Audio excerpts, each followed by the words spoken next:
Բարի երեկո հարգելի հեռուստադիտողներ, 168 TV-ն շարունակում է աշխատանքը, եթերում ռևյուն է, զրուցակիցս այսօր Արթուն ենք շարժման համակարգող, հանրային կապերի պատասխանատու Նարեկ Մալյանն է։ Բարի երեկո պարոն Մալյան, շնորհակալ եմ հրավերն ընդունելու համար։ Ես եմ շնորհակալ հրավերի համար։ Պարոն Մալյան, այն բանից հետո, երբ Հանրապետության 3-րդ նախագահ Սերժ Սարգսյանը մոտ 7 ժամանոց ոդքասթի մասնակցեց, դրանից հետո մենք տեսանք, որ Պոդքասթը իրականացնող երկու քաղաքացու նկատմամբ ինչ գործողությունների է դիմում իրավապահ համակարգը։ Ալձն մտնում է Նարեկ Սամսոնյանի եւ Վազգեն Սաղաթելյանի տուն, նրանց ձերբակալում են, դատարանը այս պահին պետք է քննի նաեւ նրանց կալանքի ենթարկելու հարցը եւ այս ամենը այն բանի համար, որ Ալեն Սիմոնյանը հաղորդում էր ներկայացրել իրավապահ մարմիններին, իսկ Ալեն Սիմոնյանը հաղորդում էր ներկայացրել իրավապահ մարմիններին այն բանից հետո, երբ ի պատասխան իր հայհոյանքի նրան պատասխանել էին տղաները, հա, ամփոփելով ինչ ունենք հիմա եւ ինչու 3-րդ նախագահի հարցազրույցից հետո այսպես իրավապահ համակարգի ուշադրությունը սևեռվեց այդ կողմի վրա։ Վերջից կամ 3-րդ նախագահի հարցազրույցը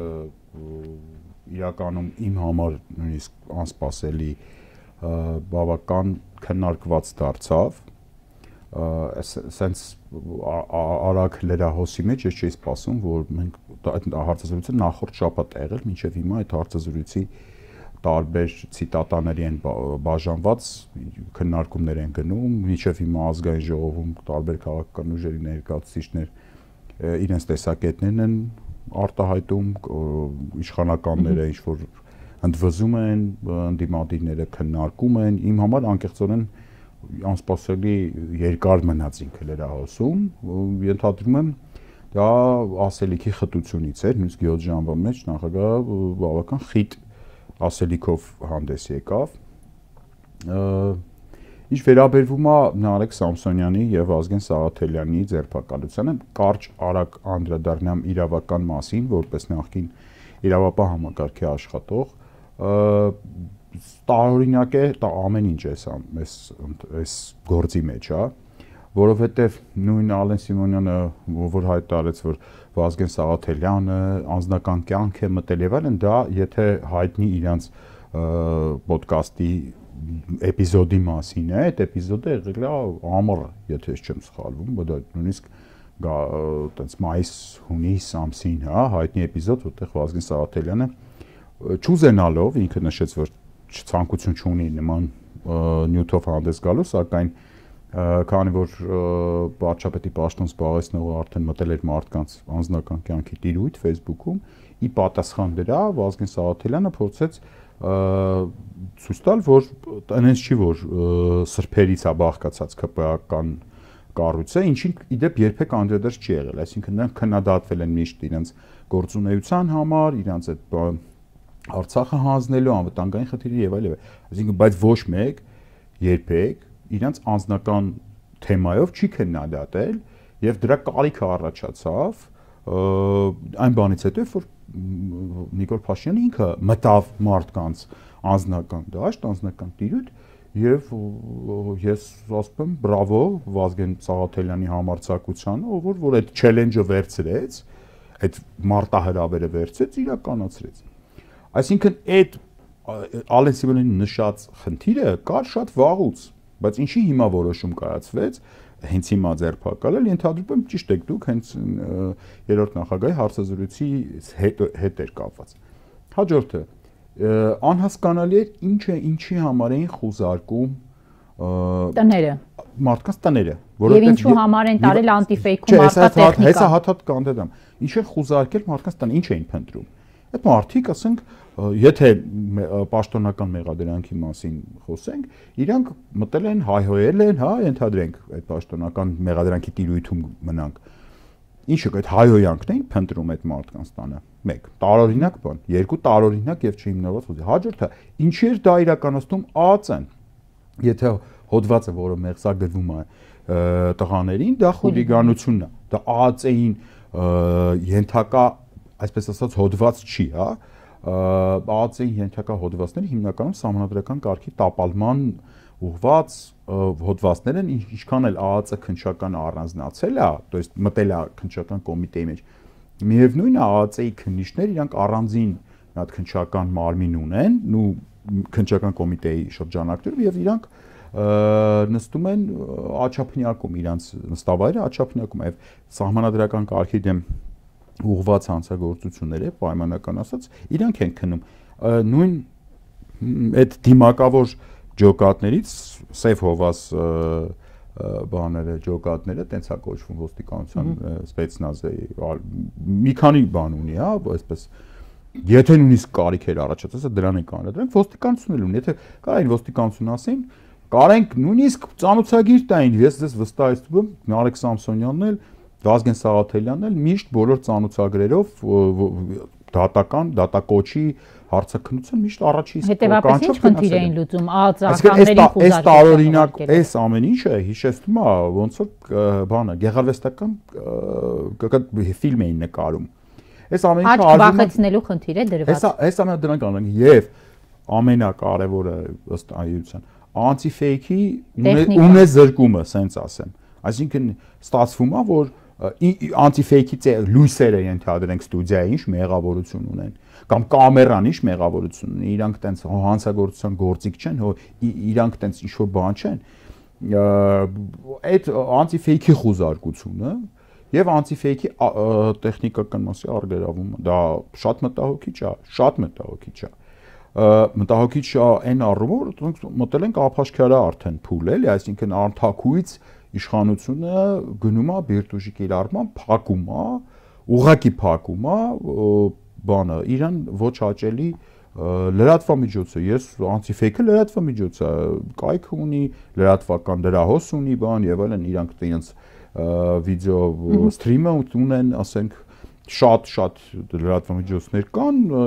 որոնց հավասար իրանք լրատվական գործունեություն են ծավալում։ Այսօր լսում եմ Ալեն Սիմոնյանին, վերջինս ասում է դե այո, հայհոյել են, մարդու անձնական կյանք են մտել եւ այս երկրում այսուհետ բոլորը պետք է իրենց ասածների համար պատասխան տան։ Այդ դեպքում ինչու պատասխան չի տալիս նախ Ալեն Սիմոնյանը, Ալեն Սիմոնյանը մի մարդ է, որը թքել է քաղաքացու վրա։ Ինչու պատասխան չի տալիս Նիկոլ Փաշինյանը, Նիկոլ Փաշինյանը Ալեն Սիմոնյանի ղեկավարն է, որը իր Facebook-յան էջում սեռական հայոյանքից սկսած մինչև ամենավերջին ձևակերպումներ արել է։ Քղի կնոջը գցեցին ավտոյտակ, ոչ մեկ պատասխան չտվեց։ ԱԱԾ-ի իրավապահ համակարգի համար փաստորեն օրինաչափ է դարձել, որ պատասխան չտան առաջինը անողները, պատասխան տան դրան արձագանքողները ընդամենը։ Ես դրա մասին վաղուց խոսացել եմ 2 տարի առաջ, իմ դատավճռի օրը ես ասել եմ, հարգելի աղավնի, այս պետությունը հայկական չի, այլևս հայկական չի։ Դուք հիմա ձեր տրամաբանությունը հայկական պետության տրամաբանությունն է։ Որ իրավապահ համակարգը օրինակ, եթե հայհոյել են, հայհոյել էր նաև Ալեն Սիմոնյանը, Ալեն Սիմոնյանի հետևից եւս պետք է գնային, բայց չեն գնացել։ Ներեք, ընդամենը մի քանի օր առաջ, 4 օր առաջ Նիկոլ Փաշինյանի ֆանատներից մեկը Ռուստամ, չգիտեմ ինչան, բանում Հովանավանքում կանգնեց լրագրողին, ասաց կթքեմ վրետ ես իմ ինչ, գնաց մի հատ էլ տնից լայվ մտավ, ասաց թքեմ դոշիտ եւ Արցախի դրոշին, ինչ հայոյանքներ ասես տվեց, այդ մարդը նախկինում դատապարտված է եղել ատելության խոսքի համար 1 օր չի նստել, 1 օր, ես 1 տարի նստել եմ այդ նույն հոդվածով, նույն անձակազմով։ Այդ մարդու նկատմամբ հիմա էլի քրեական հետապնդում չկա, բայց կա հետապնդում։ Այսինքն ապացուցելու բան չկա ստեղ, աղավնի ջան, այսինքն մենք չենք նստում ապացուցում, որ Նարեկը եւ Վազգենը քաղաք բանտարկել, որ նրանց նկատմամբ քաղաքական հետապնդում չէ, բոլոր օրենք սահմանափակող օրենքները, բոլոր կոնվենցիաներով դրանք փոքրամասնությանը մեծամասնությունից պաշտպանելու մասին են, հասկանում եք, այսինքն լիքը կոնվենցիաներ կան եվրոպական, հիմա ուղղակի այս բանին դրանք չթվարկեմ, որտեղ սևով սպիտակի վրա գրված է, որ չի կարող իշխանությունը այս քրեական հոդվածները օգտագործի իր քաղաքական հակառակորդներին լրացնելու համար, այդ թվում նաև օրինակ ատելության խոսքի մասին հոդվածը։ Սա ընդդիմությունը, ընդդիմադիր գործիչները, իրանք ամբողջ աշխարհում իրանք փոքրամասնություն են, չէ՞, համարվում, ենթադրենք։ Պետք է իրանց պաշտպանել մեծամասնության վայրագություններից, այսինքն իշխանության։ Օրինակ, ենթադրենք, եթե վերանանք քաղաքական առումով, ենթադրենք կրոնական փոքրամասնությունները, ասենք աղանդավորներ կամ ազգային փոքրամասնությունները, ենթադրենք քրդերը Հայաստանում, ասենք օրինակ փոքրամասնություն են։ Եթե ես որպես հայ քրդերի նկատմամբ սկսեմ ինչ-որ ոտնձգություններ անել, բնական է, որ ինձ պետքա կանխեն այդ ամեն ինչը եւ քրեական բան տան։ Իսկ եթե քրդերին են գնում, ինձնից պաշտպանում, այսինքն ձերբակալում են, բաներ անում, այդ նույն հոդվածով, դա իհարկե ծաղր է։ Այս պետությունը Աղավնի ջան, հայկական պետություն չի այլևս։ Ինչու է պետությունը եւ իշխանությունը նույնականացնում, պարոն Մալյան։ Ես իշխանության մասին բան ինչ պետք է ասել եմ, ես հիմա խոսում եմ պետության մասին։ Պետությունը ինքը այն վայրն է, որտեղ իր քաղաքացիները, եթե իրանք հայ են, հասկանում եք, եթե իրանք հայ են իդենտիֆիկացնում եւ Հայաստանի քաղաքացին, իբրի պաշտպանված լինեն, չէ՞։ Ադրբեջանցին Հայաստանի տարածքում մարդ հասպանում, իրան հանձնում են հետ Ադրբեջան, չի նստում։ Հայը իրան հայ իդենտիֆիկացնողը ոդկաստ անում, պոլերով տալով տանում են, ձերբակալում են, խուզարկում են եւ այլն, ասենք, նայեք, հայը հայ համաձայն չեմ, որ դուք ասում եք պետությունը համաձայն չլինել, որովհետեւ պետությունը իր պոզիտիվ ֆունկցիան չի կատարում այն մարդկանց նկատմամբ, ովքեր իրենց հայ են իդենտիֆիկացնում։ Հետևաբար այս պետությունը այլևս հայկական չի։ Հետևաբար հարկատուն այլևս հերոս չի կարող լինել, որովհետև հարկատուի տված փողերով դա այսօր աշխատավարձ է ստանում այն իրավապահը, որ այս ապօրինությունները անում այն դատավորը, որը այսօր ամենայն հավանականությամբ կկալանավորի տղաներին։ Իմ ասած հետևյալն է, եթե հայ իդենտիֆիկացնողի նկատմամբ պետական տերոր է իրականացվում, որովհետև այդ տերորը ինքը չի իրականացվում մի անձի կողմից կամ մի փոքր իշխանության կողմից է իրականացվում։ Այսօր Նարեկին եւ Վազգենին ձերբակալող ոստիկանները իրանք իշխանություն չէին, իրանք պետական աշխատողներ էին։ Իմ ասածը խնդրում եմ ավելի ուշադիր մի հատ վերլուծեք, որովհետեւ ցավալի արձանագրում է սա։ Ցավալի արձանագրում է։ Պետությունը հայկական չի, ինքը ավելի շատ թուրքական է այս պետությունը։ Քանզի թե հայկական թուրքը իրան ավելի անվտանգ է զգում այս պետության մեջ, քան հայը։ Հետևաբար պետությունը կա, բայց ինքը հայկական չի, հասկանում եք։ Հայի համար չի այս պետությունը։ Որպեսզի հայի համար լինի, դուք ամիսներ առաջ բերեցիք իմպիչմենտի օրակարգը, թե ինչպիսի զարգացումներ տեղ ունեցան, ամբողջ հանրությունը տեսավ։ Այս պահի դրությամբ իմպիչմենտ առաջարկող մարդիկ ունեն եւ պատիվ ունեն, Ազգային ժողովի պատիվ ունեն եւ Հայաստան խմբակցությունների ստորագրությունները, կա վարչապետի տեխնացու Դավիթ Համբարձումյանը, որը կալանավորված է։ Հայ լինելու համար էլի։ Բայց այդքանից բացի չկա գործընթացի հաջորդ էտապը։ Սայլը տեղից ըստ, այսպես ասեմ, հասարակության մոտ առկա տրամադրվածության չի շարժվում։ Ինչու՞ չեք սայլը տեղից շարժվում։ Ավելի կոշտ բնորոշումներ կարող եք տալ Աղավնի ջան, ես քանի որ ձեր տաղավարումը այս ամեն ինչ անընդհատ լուսաբանվել, նույնիսկ դուք ոնց որ նաև կարաք այդ ամեն ինչին ավելի կոշտ անդրադառնալ։ Հիմա հատ կամ Իմպիչմենտը շարունակում է մնալ Հայաստանի քաղաքական օրակարգի միակ հնարավորությունը, կրկնում եմ, միակ հնարավորությունը այս պահին իշխանափոխություն իրականացնելու։ Եթե մենք այդ իշխանափոխությունը հետաձգում ենք նույնիսկ մի քանի օրով, մենք ունենում ենք այսպես պատկերներ, ոնց որ այսօր եղավ։ Դրա անցած շաբաթ ձերբակալվեց Ամենայն հայոց կաթողիկոսի եղբայր եւ եղբոր որդին։ Նախ անցած շաբաթ ձերբակալվեց Դավիթ Համբարձումյանը։ Դրա մի շաբաթ առաջ ձերբակալվեց Արագածոտնի թեմի առաջնորդը։ Դրանից մի շաբաթ առաջ Շիրակի թեմի առաջնորդին դատապարտեցին 2 տարի։ Դրանից կարանք մենք գնանք, այսինքն մենք նույնիսկ մեր Կամեր 23-ի հետ շրջանակներում շաբաթվա ձերբակալություն բան ունենք, ռուբրիկա ունենք։ Ինչ պետք է անեք, որ չունենաք այդ ռուբրիկան։ Հիմա դա իմպիչմենտ ուրիշ տարբերակ գոյություն չպրոստը չունի։ Ոնց անեք։ Ստորագրություններն էլ ունեք, չի լինում։ Եկեք մի հատ sense քայլ գնանք։ Սեպտեմբերի 26-ին ազգային ժողովում լսումների ժամանակ հետևյալ խորագրով էր անցնում այդ լսումները։ Մենք կարճ ասած, մենք առաջարկում ենք իմպիչմենտ, ով ինչ առաջարկ ունի, թող գա իր առաջարկը անի, մենք այդ առաջարկին կմիանանք։ Միանշանակ կմիանանք, եթե կա այլ առաջարկ։ Մենք մեր կողմից առաջարկում ենք իմպիչմենտ, մոտավորապես այս խորագրի տակ էր գնում։ Այլ առաջարկ չեղավ, որովհետև չէր կարող լինել, որովհետև չկա այլ առաջարկ։ Մնաց մեն իմպիչմենտի առաջարկը, ինչին միացավ ամբողջ պարլամենտական ընդդիմադիր հատվածը եւ արտապարլամենտականից որոշ հատված։ Հաջորդ թիրախը 28 падգամավորների միանալուց հետո դարձավ 34 ստորագրություն եւ դա դարձավ այդ 34 падգամավորների նախաձեռնությունը։ Հաջորդ մեր թիրախը այսպես կոչված անկախ падգամավորներն են։ Շատ հետաքրքիր իրավիճակ է ստեղծվել այդ առումով մեր երկրում, այսպես կոչված անկախ падգամավորներից երկուսը իշխանածին են, այսինքն իշխանական ակունքներ ունեն, բայց իրանք իմպիչմենտին դեմ չեն, այսինքն իրանք ունեն Հովիկ Աղազարյան եւ Հակոբ Ասլանյան։ Իրանք ունեն իրենց իմպիչմենտի նախաձեռնությունը եւ իրանք նաեւ հայտարարել են, որ երբ որ պահը գա, իրանք նաեւ կմիանան այս նախաձեռնությանը։ Եվ երկու падգամավոր ունենք ընդդիմացին, այսինքն մարդիկ, ովքեր 21 թվին ժողովրդին ասել են, որ պետքա Նիկոլին հեռացնել, իրանք գայս են հեռացնել, այդ քարոզով ստացել են քվեներ, մանդատներ եւ հայտնվել են ազգային ժողովում։ Դա Իշխան Զաքարյանն է եւ Գեգամ Նազարյանն է։ Մենք շատ կարևոր պարտականություն ունենք այդ падգամավորների տեսակետները ճշգրտելու, Հովիկ Աղազարյանն չէ, հրապարակային ճշգրտելու։ Այդ ճշգրտելու մեջ իդեպ ասեմ, պետք է արդեն ճշգրտած վերջացրած լինեի։ 7 ամիս մնաց հերթական ընտրությանը։ Ճշգրտելու մասով նաև պետքա խնդրեմ լրագրողների օգնության, այդ թվում նաև ձեր, որպեսզի այդ ճշգրտումը նաև հրապարակային ճշգրտում մասին է խոսքը, ոչ թե տենց գնանք առանձին հանդիպենք, որպեսզի հրապարակային մենք իմանանք Իշխան Զաքարյանը օրինակ ինքը Նիկոլի ծառան է, խաբել է ժողովրդին 21 թվին, թե լավ թողեք Իշխան Զաքարյանին, ասենք թողենք Իշխան Զաքարյանին, թողենք Իշխան Զաքարյանին, ես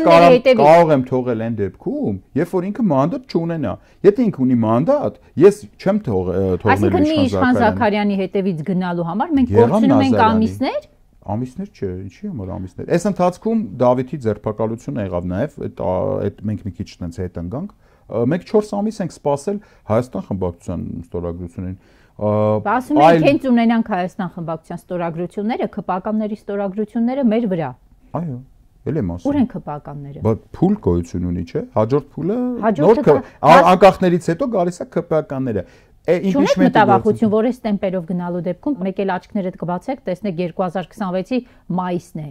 Դուք դեռ խոսում եք իմպիչմենտից։ Մտավախություն, որ մայիսը կգա 2026-ի մայիսը գալու է sense տենեն։ Տեմպերն այնքան դանդաղ են, որ մայիսին անգամ դեռ ԿՊԱԿ-ների ձայները չեք ունենա։ Ինչ ասեմ, ներողություն եմ խնդրում, որ ես ու Այդգար Ղազարյանը դանդաղ տեմպերով ենք իշխանապողություն անում Հայաստանում։ Եթե կան մարդիկ, ովքեր ավելի արագ տեմպերով են անում, խնդրում եմ ժողովուրդը։ Նրանք գնում են ընտրությունների, որովհետև այն գլխից էլ ասում են մեզ համար առհասարակ ընդդիմադիր դաշտի մյուս ուժերը, հա։ Արտախորհրդանական ուժերը նաև չեն ուզում փողոցային ճնշում գեներացնել, ասում են իմպիչմենտը ինքը այդքան էլ աշխատող տարբերակ չի։ Ոնց հասկացանք, երկու առաջարկ կա։ Դանդաղ տեմպերով իշխանապողություն իմ եւ Էդգար Ղազարյանի, այսպես ասեմ, գծածով, դրա առաջարկն է իմպիչմենտը եւ արագ տեմպերով իշխանապողություն, բայց դա մյուս տարի բան,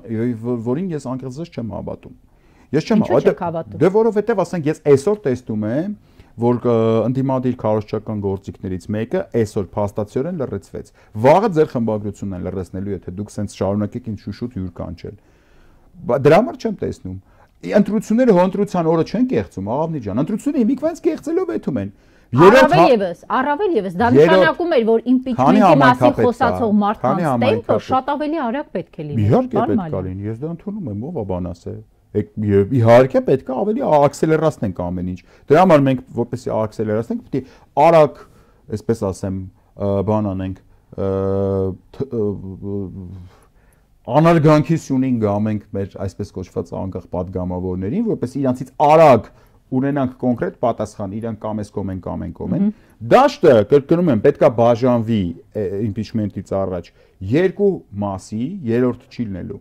Դե մարդիկ, ովքեր սպասարկում են Նիկոլ Փաշինյանի իշխանության մնալու, օրակարգ եւ մարդիկ, ովքեր դրան դեմ են։ Ընդ որում իրականում կապ չունի, գիտեք, չէ՞, ով ինչ կուսակցությունից է։ Որովհետեւ այստեղ պարզվում է, որ նախին ԿՊԱ-կան, ասենք, Հովիկ Աղազարյանը կարող է հայտնվի մեր դաշտում եւ նախին ընդդիմադիր Իշխան Զաքարյանը հայտնվի Իշխան Զաքարյանն ու Գեգամ Նազարյանը հայտնվեն բանում Նիկոլի դաշտում։ Հետևաբար ձեր ասած բաժանումը, որ ԿՊԱ-կանների ձայները թե բան, Ինքը այս պահին իրական չի, լեգիտիմ չի այդ բաժանումը։ Բաժանումը ուրիշ ձև է լինելու։ Ես ձեզ վստահաբար ասում եմ, ԿՊ-ում ներսում կան մարդիկ, ես վստահ տղամարդավարի ասում եմ ձեր հաղորդումից։ ԿՊ-ի ներսում կան մարդիկ, բայց ոչ բավարար քանակի։ Ես ունեմ այդ մարդկանց համաձայնություն։ Ինչին են սպասում այդ մարդիկ։ Եթե կան։ Այսինքն ինչին է բավարար քանակի չի իրանց ձայները։ Ես թույլ չեմ տա, որ իրանք անցում անեն հիմա։ Մինչև մենք նայեք, ախր քալերի հերթականությունը մեռա բացատրելով։ Հա, բայց քալերի անկախներին կպցնում ենք, մի վարքյան, անկախներին է այս թեմային։ Ախր դուք արդեն պետք է ծրած լինեիք կամ բաժանած լինեիք այդ անկախներին։ Որքան ժամանակ է դուք ունեք Հայաստան խմբակցության 28 падգամավորների ստորագրություն։ Սեպտեմբերի 26-ից։ Ահա, սեպտեմբերի 26-ից նոյեմբերի 13-ն է այսօր։ Դուք դեռ 4 անկախի հարց չեք կարողացել լուծել։ Ասացի, Արանքում Դավիթ Համբարձումյանի ձերբակալության հարցը մեզ մի քիչ տեմպից հետ գցեց, բայց դա իրավական առումով խնդիր չի, դա լծված ենք դրան։ Դուք կտեսնեք մեր արդեն հրապարակը, թե իմ թե Էդգար Ղազարյանի եւ թե իմպիչմենտին կողմ մարդկանց արդյունքի մասով եմ ասում, կտեսնեք այդ սուր արդեն բաները անդրադարձները անկախներին մենք պետքա մեր խնդիրն եմ դնում նաև ձեր խնդիրն է դա Աղավնի ջան իմանանք Իշխան Զաքարյանը Նիկոլի ծառանա թե ծառան չի երկու պատասխանի դեպքում էլ ես օքեյ եմ Իշխան Զաքարյանը որ ձեզ ասի գնացեք ԿՊ-ականների ստորագրությունները բերեք ստորագրությունը ստակը դնում եմ ինչ եք անելու Աղավնի ջան այսինքն Իշխան Զաքարյանն իսկ ինչ-որ բաներ թելադրի դե ասի ԿՊ-ականների ստորագրություն հենց տեսնի աչքս կստորագրեմ Աղավնի ջան 28 падգամավորներ էին ինչ-որ ուրիշ բաներ ասում 4 ամիս հետո եկան հասկացան գիտակցեցին որ ճիշտը գալ միանալ նա եկան ստորագրեցին Իշխան Զաքարյանը ոնց կարա ինձ ինչ-որ բան ասի ես Իշխան Զաքարյանին կբացատրեմ հանրություններ թող իմանա ես խնդիր չունեմ իմ համար մեկ է Իշխան Զաքարյանը կյանքից մեջ ժիվոտ տեսած չկա մնաց չի որ վատ բաներ չունեմ իր նկատմամբ բայց ենթադրենք հա եկեք sense մի հատ իրական ռեալ պոլիտիկա գան կա Գեգամ Նազարյան չէ մենք բոլորս գիտենք որ Գեգամ Նազարյանը ինքը Նիկոլի ծառան է նույն ես իմ կանոնից եմ ես հայտարարություն մարդը որ որոշել է չգիտեմ ինչից ելնելով որ իր որդու հիշատակով ինքը ելավ եկավ մանդատ ստացավ մել որոշել է որ չէ չի որ կարելի է Նիկոլի հետ լավ լնել լավ ապրել ենթադրենք գիտենք չէ որ այդ մասով հույս չկա ես ավելի շատ անկեղծ եմ ասում հույս ունեմ ԿՊ-ականներից շատերի հետ այս առումով լուրջ եմ ասում քան Գեգամ Նազարյանի հետ բայց ես թույլ չեմ տալու որ Գեգամ Նազարյանի տեսակետը հանրային չլինի այսինքն եթե նա Նիկոլի որոշել է Նիկոլի ծառա լինի մենք պետք է այդ ամեն ինչը իմանանք հանրայնացնենք հանրությունը ես մարդուն իմ ճանաչում ես Նիկոլի ծառա այսքան բան այս process-ի ամբողջ հաջողության գրավականը հրապարակային գործելավոճի մեջ է կուլուարային հանդիպումներ բանը տեսեք հրապարակային լսումներ արեցինք չէ ինչքան մեծ բան առաջընթաց ունեցանք այս տվեցին ստորագրությունները ասեցին հերիքա ուզեք տալիս ենք վերջ շատ լավ արեցին իրենց ցավներ տանեմ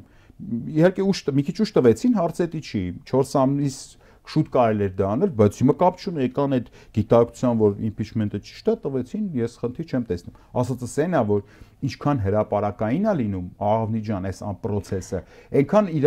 ՕԳԳ-ն արդյունավետությունը բարձր է լինում։ Պարոն Մալյան, ձեր ասած ՕԳԳ-ն բարձր կլինի, եթե միևնույն ժամանակ լինի եռացող փողոց։ Ինչով ասում միևնույն ժամանակ Գեգամ Նազարյանին ով որ ընդդիմությունից բան ստացել մանդատ ստացել Իշխան Զաքարյանին տեսակետի իմանալ փողոց պետք է երրացնի Հանրությունը անարգանքությունին գամեց եւ Գեգամ Նազարյանին Շատ կարճ է դա տևելու այսինքն մոտ երևի մի շաբաթվա մեջ մենք եթե պատասխան չունենանք վերագրելու անարգանքությունին գանված երկու իբրև թե ընդդիմադիր արդեն իրանց սպիսակ ենք անում նայեք այս բալանսից ընդդիմության բալանսից դուրս ենք հանեցինք դուրս կպցնում ենք իշխանության բալանսին դա օգնում է որ դուք իշխանության ձայներ բերեք ԿՊ-ի ձայներ այո իհարկե այդ դա օգնում է դաշտի հավասար կիսմանը ելի եմ ասում ԿՊ-ականներից մարդիկ կարող անցնեն այս բալանս Ստեյս կարող անցնեն այս բալանս, process-ը դրա մասին է։ Այդ դրանից հետո, երբ որ մենք անկախների հետ մեր հարցերը սաղ կպարզաբանենք, դրանից հետո նոր համազգային համաընդդիմադիր միասնականության այդ բանով, կոչով, այսինքն արդեն այս բալանսի մեջ ով մնաց ընդդիմությունն է, մենք ենք, то есть սաղս։ Մենք։ Ես բոլորին համարում եմ մենք։ Այս կողմում ով մնաց ԿՊ-ը։ Հիմա այս բանով գեներացնում ենք փողոց, ընդ որում մեզ այստեղ շատ կարա օգնի Նիկոլ Փաշինյանը։ Ինչով։ իր եկեղեցու նկատմամբ օրինակ հարձակումներով, Նիկոլ Փաշինյանն էլ այնքան միամիտ է, չի իմանա, որ այդպես ձեզ կօգնի, այդ փուլում ինքը կանցնի ընդհատակ չի հարձակվի եկեղեցու վրա։ Նիկոլ Փաշինյանը միշտ դիմությունից մի քանի քայլ առաջ է։ Աղջան ջան, հիմա ստացվեց, որ մի բան այդ որ դուք ցենց նիհիլիստական թուքումուրի աթորին եք կանչել, ասում եք ինչի չեղավ։ Ստացվեց, որ մի բանի օգուտ տվեց իմպիչմենտը։ Իսկ կարող Նիկոլ Փաշինյանը որոշի վախենա այդ process-ի փողոցի գեներացիայից անկլավները չհանձնի։ Իսկ կարող է Արցախի հանձնման ժամանակ եթե իմպիչմենտի թուղթ լիներ, Նիկոլ Փաշինյանը տենց բանը արխային ընկած չհանձներ ամեն ինչ։ Մտածեր որ կարող այդ փողոցը եւ այդ մարտիկ այդ թուղթը ձեռը իմպիչմենտի տեղ ունենային գնալու գային ազգային ժողով իր գահանկեցանելու process սկսեին։ Իսկ մեզ 5 տարի է մարդիկ հավաքվում են փողոցներում ու դες ծրվում են տներով 5 տարի է Աղջան ես հոգնել եմ։ Նկատի ունեք, եթե Բագրատ Սրբազանի շարժման ժամանակ լիներ իմպիչմենտի տեխնացու Նիկոլ Փաշինյանը տավուշից դիրքերը չէր հանձնի։ Բագրատ Սրբազանի ավելի շուտ կարելի է անել։ Դիմադրության շարժումից կարելի էր ունենալ էդի։ Դիմադրության շարժումից 23 թվականի 22 անգամ 22-ի սեպտեմբերին եղավ ինքնաբուխ ցույցեր, 23-ի Արցախի հանձնման ժամանակ եղավ ցույցեր, որի ժամանակից ձերբակալեցին։ 24 թվին եղավ Բագրատ Սրբազանի շարժումը։ Իհարկե, այդ ցույցերը ինչի պրծան, ինչի վերացան, մարդիկ խիգին, որտեղ բան չկար անելու։ Մարդիկ հավաքվում էին, ինչ որ մեկը բարձանում էր ոչ ամենայն հարգանքով բոլորի նկատմամբ, հատկապես Բագրատ Սրբազանի, ով որ հիմա բանտում է գտնվում, բայց մարդիկ բարձանում էին, հարթակից ասում էին, ձեզ հիմա մենք կպատմենք ինչքան վատնա Փաշինյանը։ Ժողովուրդ ջան, մենք ձեզ կարանք պատմենք, այնքան պատմելու բաներ ունենք, ինչքան Վատնա Փաշինյանը թեմայով շարադրություն գրելուն, եթե բանը հասնի։ Գործ է պետք անել, թուղթ է պետք տակը դնել, այդ փողոցը, այդ զայրույթը, ցասումը պետք է ուղղորդել, տանել իրավական քաղաքական process-ի տակ մցնել։ Եթե պրոստը տակ հավաքվենք, բանը կլուբ անոնիմնիխ ալկոգոլիկ մի քիչ շատով տենց հավաքվենք, ասենք ես ատում եմ Նիկոլ Փաշինյանին արդեն 6 ամիս, իսկ ես ատում եմ արդեն մի տարի։ Այդպես չի լինում, աղմի ջան։ Պարոն Մալյան, ես ԿՊԱ-ականների մոտ նկատում եմ մի տեսակ հանգստություն։ Դավիթ Համբարձումյանը կալանավայրում է, իմպիչմենտի թեման հոդս ցնդեց։ Հոդս չի ցնդե։ Նիկոլ Փաշինյանի բոլոր գործողությունները, բոլոր կտրուկ գործողությունները ուղղված են իր թիմին հենց այդ երանելի հանգստությունը պարգևելու համար, որ Ժորժ ջան, մեր մոտ ամեն ինչ լավ է, մենք պինդ ենք, աթոռին ենք եւ այլն։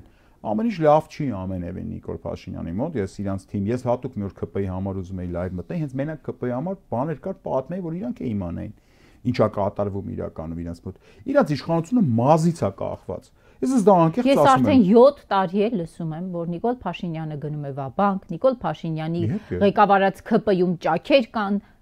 7 տարի է լսում եմ այդ մասին։ Իհարկե կան, 7 տարի կան։ Մազից կախված է, այսպես պինդ պահում է իշխանությունը։ Հա, պահում է իշխանությունը, բայց վիճակը այնպես չի, որ արխային են, ասինքն անվերասմա դարագոյ մամա, դարագայա պապ, դարագայա մամա, դարագոյ պապը, между нами всё решено Չգիտեմ, այդ վիճակը մազից է կախված, որովհետև կա իմպիչմենտի օրակարգ, դա նկատի ունեք։ Ոչ միայն դա, իր նախ ասենց ասեմ ձեզ, իսկ ով ասե որ ինքը իր պաշտոնավարման հարցը արտաքին աշխարհում լուծված է այս բանին։ Տենց բան չկա։ Ինքը ամեն ինչ ի տարբերություն մեր ընդդիմության, ինքը աշխատում է, ինքը ամեն ինչ անում է, ամեն ինչ տալիս է, ամեն ստորության գնում է, որ մնա իշխանության։ Բայց դա ամենևին չի նշանակում, որ այնտեղ ամեն ինչ լավ է, հանգիստ է։ Ամեն վարքյան կարա իրանց մոտ բան փոխվի, ուսես վարքյանական։ Արտաքին ազդեցություններից։ Թե ներքին։ Միանշանակ ինքը Ամեն ինչ ասեք կարող է բան փոխել արտաքին ազդակներից։ Տերակ, չէ՞, մեր ասելով դեմից ասա հայկական պետություն չի։ Նիկոլ Փաշինյանը Էրդողանի վարչապետն է։ Նիկոլ Փաշինյանի վարչապետին աթոռի վրա պահում է Ռեջեփ Թայիպ Էրդողանը։ Բայց ինչու պետք է ուզի որ Նիկոլը գնա։ Ուզի Ռեջեփ Թայիպ Էրդողանը կյանքում չի ուզի որ գնա։ Դե նշանակում է արտաքին այդ ազդակը դուրս նորվեց։ Չէ, Ռեջեփ Թայիպ Էրդողանը հիմա այնպես անդրադառնանք արտաքին ասեմ ձեզ, Ռեջեփ Թայիպ Էրդողանը ինքը կներեք իր ռեսուրսով չի պահում Նիկոլին։ Ինքը իր սեփական ազդեցությունը քաշը օգտագործելով արտաքին դաշտում տարբեր առևտուրների մեջ մտցնում է Նիկոլ Փաշինյանի երկար ստեղ իշխանավարելու հարցը։ Իրան դա կհաջողվի այնքան, ինչքան ինքը կունենա ազդեցություն։ Ռեջեփ Թայիպ Էրդողանի բանը ազդեցությունը չեմ կարծում տենց կոնստանտ արժեք է։ Ինքը կարա մի օր չլինի, ինքը կարա նվազի, ինչին գնում է այդ ամեն ինչը։ Ուկրաինական պատերազմի ավարտի հերանեկարի նույնիսկ դեպքում Էրդողանի ազդեցությունը կորում է։ Էրդողանը 2 տարի առաջ աշխարհի ազդեցիկ գործիչներից Բայդենից առաջ էր, ԱՄՆ նախագահից առաջ էր։ Հիմա top 10-յակում է նույնիսկ չկա։ Այսինքն այս մարդու հեռանալու հանգամանքը բերում կապում ենք արտաքին գործոնների հետ, բայց ժողովրդից ինչ ենք ուզում։ Նայեք, բայց խեղճուկրակ ժողովրդից մենք ինչ ենք ուզում։ Ես բան եմ ուզել ժողովրդից։ Ես ոչ բան չեմ ուզում։ Նայեք, ժողովրդի դիմադրությունը, ինքնապաշտպանությունը, դիմադրությունը ինքը պետք է ապրիորի լինի։ Ես հույսս չեմ դրել, որ Էրդողանը մի օր կմեռնի ու լավ կլինի մեր գործերը։ Ինքս ամեն ինչ անում եմ, Աղավնի ջան։ Հիմա ես եկել եմ Աղավնի մոտ հյուր, ես չեմ կարող այստեղ այս տաղավարից ելնեմ, ասեմ, ես դե ամեն ինչ անում եմ, չգիտեմ ինչ կլինի։ Այդ դեպքում իմաստ չէր ունենա ինձ դե կանչելու։ Ես ամեն ինչ ինձնից կախված անում եմ, ու լիքը մարդ կա Հայաստանում։ Նույն Նարեկը, նույն Վազգենը, Բագրատ Սրբազանը, Միքայել Աճապահյանը, Դավիթ Համբարձումյանը, սրանք մարդիկ են, ովքեր որ չեն կարող ասել որ իրանցից ոչ մի դուք հենց դուք Աղավնի ջան դուք ձեր ձերքից եկած ամեն ինչ անում եք որ այս ամեն ինչը կանխվի գոնե նվազի վնասի եւ այլն բայց գլոբալ առումով երբ որ այսպես համընթաց կամի կլինի մեր բռնած գործին դա կլինի իհարկե աշխարհակաղակական տեսանկյունից ունեք ձեր մտքում գոնե մոտավոր ժամկետներ ի վերջո այս impeachment ասվածը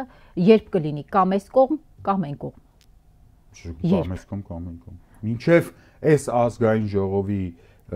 վերջի օրը ինքը փաստորեն մնալու օրակարգու այսինքն մի վարքյան եթե մայիս ասենք հունիսին ընտրություններն է Աղավնի ջան մայիսի 10-ին հնարավորություն է ստեղծում ժողովուրդը փողոցա դուրս գալիս ԿՊԱ-ականները միանում են բան մենք հելելու ենք ասենք չէ արդեն ուշ է սպասեք impeachment չանենք այդ ընտրությունների չտեսվոս կլինի մինչև վերջի օրը Աղավնի ջան ես հեշտ հանձնվող մարդ չեմ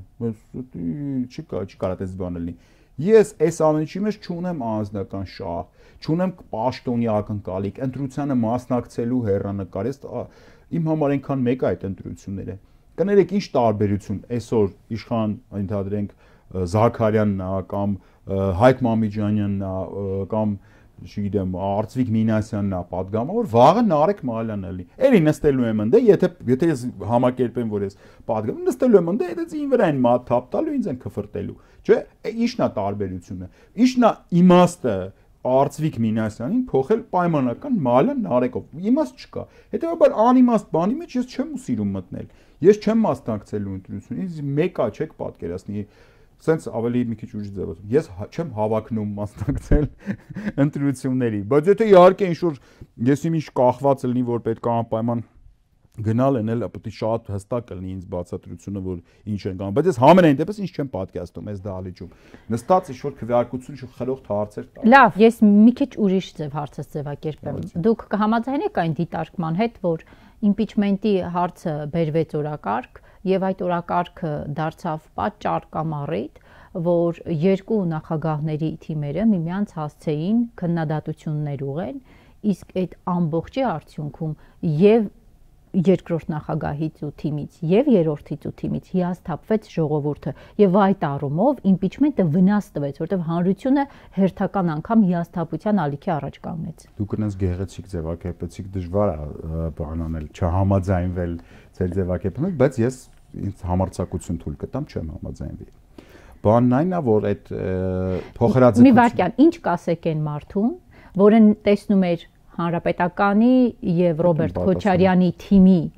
փոխհրաձգությունը քննադատությունը ասում էր ես հոգնել եմ երկուսից տել Բան ասում եմ ես այդ մարդուն ասում եմ փոխհրաձգությունը կար փոխհրաձգություն կարամ դաժե բացատրեմ խի կար 21 թվի Քոչարյանի պարտվելուց հետո երբ որ Քոչարյան Ռոբերտ Քոչարյանը պարտվեց Նիկոլ Փաշինյանին ինքը իր թիմին իր սեփական պարտությունը բացատրելու խնդիր ուներ որովհետեւ ընդամենը 1 օր առաջ բոլորին համոզում էր հաղթելու կրելու եմ իր թիմակիցները տենց որոնք բոլորը ամենայն դեպս շատ քիչ մարդիկ են պահպանել դնում են իրանց Facebook-ը մնաց հաղթանակի 3 օր 4 օր 5 օր 1 օր բաներ էին դնում Facebook-ում իսկ իմ համար դա ակնհայտ էր մի քանի ամիս առաջ որ չի կրելու Ռոբերտ Քոչյանը խայտարակորը պարտվելուց հետո ընտրություններում Նիկոլին որը հայտարարակ սխալ էր այդ ընտրություններին ընդհանրապես նախաձեռնելն ու այդպես մտնել այդ ընտրությունները, միշտ բայց էական չի։ Ինքը իր թիմակիցներին խնդիր ուներ բացատրելու ինքը ինչի պարտվեց, ինքը որոշեց մի հատ լեգենդ օրինի, որ բանը ինքը պարտվեց, որովհետև հանրապետականները իրեն խանգարեցին Սերժ Սարգսյանը, չգիտեմ Միքայել Մինասյանը եւ այլն։ Ինչը տենց չէր։ Դա տևեց 21 թվից մինչև 24 թիվը, այսինքն 3 տարի անընդհատ իրանք այդ բանը տարածում էին։ Այդ կռիվը կար։ Ես այդ կռիվը հանեցի ջրիերես, հրապարակային սարք։ Պետք էր որ հանեիք ջրիերես։ Այն որ ասում են տան կեղտոց սպիտակեղենը դուրս չհանել, դա պետք էր։ Իմ համար իմ տունը Հայաստանն է։ Հանրությունը իմ համար ավելի տուն է, քան քաղաքական կուլուարները։ Իմ համար ոչ հանրապետականն է տուն, ոչ առավելևս Ռոբերտ Քոչարյանի այդ չգիտեմ ինչա թիմել չդժվարանում եմ ասել, այդ էլ տուն չի։ Իմ համար իմ տունը Վազգենն ու Նարեկն են, Բագրատ Սրբազանն է, էլի չկրկնեմ, Դավիթ Համբարձումյանն է իմ տունը։ Մարդիկ ովքեր որ իրանց իդեայի համար, այդ գաղափարի համար ինքնազոհողության են գնում։ Ես ուզում եմ, որ չեմ կարես պայմանական ձեզ, Վազգենին, Դավիթին Համբարձումյանին չեմ կարող աչքերի մեջ նայելով խաբեմ, ասեմ, եկեք չխոսանք, որ ընդ ես իմիշտ։ Կներեք էլի։ Եթե կա գզվրտոց, բայց երեսանց ինչ որ ճպտում եք իրար ու անընդհատ նույն փոցի վրա եք կանում, եկեք թող դա դառնա հրապարակային, մարդիկ էլ տեսնեն, կողմնորոշվեն։ Դրանից չօգտվեց Փաշինյանը։ Չեմ կարծում, չէր վնասվում ինքը դրանից։ Ախր ոչ, նայեք, իրան հաղթելու համար միասնականությունն է պետք։ Այդ միասնականությունը չկար ու չէր կարող լինել։ Հիմա կա։ Հիմա երբ որ արդեն կոպիտ ասած, գիտեք էս ինչ նմանվել էր մի հատ ընտանիքի, որտեղ կինն ու ամուսինը իրա ծեծում էին թաքուն, բանի մեջ տան դռան հետևում, ծեծում ջարդում էին ու հիմա հարևանը տեսավ, ասեց մի րոպե, չի կարելի ծեծել բան, արդեն իրավապահները խառնվեցին այդ մարդիկ, ի վերջո ամուսնալուծվեցին, համ ամուսինը հանգիստ շունչ քաշեց, համ երեթադրում կինը հանգիստ շունչ քաշեց։ Դա երկուսին էլ հնարավորություն տվեց նոր կյանք սկսելու, նոր ընտանիք կազմելու, եթե այս համեմատությունը հասկացեք ինչի մասին։ Նոր կյանք երբ ասում եք, կարող է ավելի արդյունավետ։ Միգուցե այս նոր կյանքում ավելի շատ երեխաներ ունենան իրանք, նոր ամուսնություն այդ կնոջ համար, նոր ամուսնություն տղամարդու համար։ Դրա այլընտրանքը, որ իրանք տենց միշտ տունը փակվեն, իրար միս ուտեին, հարևաններն էլ ձևտային, որ ոչ մի բան չի կատարվում։ Էս է եղել։ Ավարտվեց այդ թեման։ Ես կարծում եմ սպառվեց այդ թեման, որովհետև այս թեմայից Ռոբերտ Քոչարյանը սննկացած դուրս եկավ։ Ինչու եք այդպեսի ձևակերպում անում։ Դե ես ձեր տաղավարում դեռևս փետրվարին ասել եմ, որ Ռոբերտ Քոչարյանը չունի քաղաքական որևէ ռեսուրս։ Իսկ ով ունի։ Դաշնակցությունը ունի, հայեղափոխական, ՀՀԿ-ն ունի, մեր ձևով շարժում արդեն այս պայդրությամբ կարող արձանագրենք, որ ունի քաղաքական ռեսուրս։ Կան քաղաքական ռեսուրս ունեցողներ։ Բայց Ռոբերտ Քոչարյանը չունի քաղաքական ռեսուրս։ Չգիտեմ ինչա կոչվում Ռոբերտ Քոչարյանի քաղաքական ռեսուրս։ Եթե գիտեք, ասեք, ես էլ իմանամ։ Դուք ասում եք Դուք ասում եք 28 падգամավորները փետրվարին։ Հիմա 28 падգամավորները ի հեճուկս Ռոբերտ Քոչարյանի, այսինքն հասկանալով, որ Ռոբերտ Քոչարյանը սխալ ու իրանց հեղինակազրկման ուղղության վրա է տանում, գիտակցելով եկան միացան իմպիչմենտի օրակարգի տակ ինչին կարծում եք երկրորդ նախագահը դեմ էր դրա համար եք ասում ի հեճուկս։ Ես վստահ եմ, որ եթե երկրորդ նախագահը կարողանար եւս 1 օր նրա քաղաքական թիմն է բոլորը նույն 1 օր կարողանար պահել, որ դեպուտատները չմիանային այդ թղթին, ինքը դա կաներ։ Ենթադրում եմ, որ գիտեք, արդեն բանից այնքան էլ անցել, որ նաև իր ազդեցության չեզոքացման խնդիր կար, ինքը ուղղակի համակերպվեց այդ որոշման հետ, որտեվ հակառակը ասում եմ, այդ մարդկանց հեղինակազրկման խնդիրն էր արդեն դրված։ Իսկ այդ մարդկանց հեղինակությունը առանձին անհատներ են, այդ մարդիկ իրենց հեղինակությունն են, պարտական չեն Ռոբերտ Քոչարյանի իրենց։ Նայեք, ուրիշ բան է, որ կուսակցություն կա, դասական առումով կուսակցություն կա, քաղաքական թիմ կա, որ բոլորը բոլորի համար պատասխանատու են։ Ուրիշ բան է, որ ինչպես ռուսն ասում, նա պծիչիխ պրավախ։ Դու եկել ես, եղած արդեն ինչ-որ բանի վրա ձեռ դրել ես, ասում ես, էսի իմ թիմն է, տենց չի լինում։ Ռոբերտ Քոչարյանը քաղաքական ռեսուրս չուներ փետրվարին, երբ որ ես դա հայտարարեցի, առաջին անգամ ձեր տաղավարից սկսվավ այդ սա հրաձգությունը, ուզում եմ հիշեցնեմ, եւ հիմա էլ հայտարարում եմ, որ այս թեմայից ինքը անձամբ ինքը ոչ թե Հայաստան խմբակցությունը, ոչ թե Դաշնակցությունը, բայց հստակ տարանջատում ինքը անձամբ Ռոբերտ Քոչարյանը սննկացած դուրս եկավ։ Սննկացած դուրս եկավ իր պատճառով, որովհետև միակ չհամակերպվող, չբանակցող, չմիավորվողը ընդդիմության ներսում ինքն էր։ Մնացած բոլոր Պարոն Մալյան, ստորագրությունները տվել են, դարձյալ ասում եք չմիավորվող, չհամակերպվող։ Ստորագրությունները տվել են падգամավորները, խոսքը Եթե Ռոբերտ Քոչարյանը նրանց արգել էր, նրանք կտային ստորագրությունները։ Կրկնեմ միտքս, որ եթե Ռոբերտ Քոչարյանը հնարավորություն ունենար մի շաբաթ եւս պահել, որ չտային, ինքը անտենց էր անելու։ Ես քիչ առաջ ձեզ հարց տվեցի, ասացի երկու նախագահների թիմերի միջև կռիվը թեման ավարտվեց, ասացիք կարծում եք, բայց փաստորեն դեռ չի ավարտվել։ Չի ավարտվել, ինչու՞, իմաստը ո՞րն է։ Չկա այլ կռվելու բան, բոլորը արդեն ամեն ինչ գիտեն։ Դուք հիմա նորից շարունակում եք քննադատել երկրորդ նախագահին։ Չէ, իմաստ չկա, իհարկե չեմ քննի։ Ես երկրորդ նախագահին համարում շատ լավ նախագահ, երկրորդ նախագահ իր կառավարման տարիները համարում եմ շատ լավ արդյունավետ տարիներ։ Ես ոչ մի անձնական բան չունեմ այդ մարդու նկատմամբ։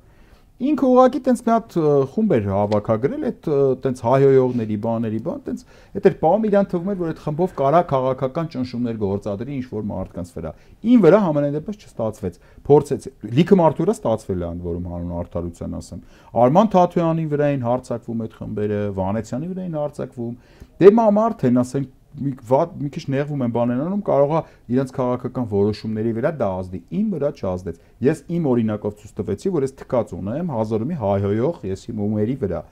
անկախ դրանից թե ում թիմն են սպասարկում, ում շահերը։ Հիմա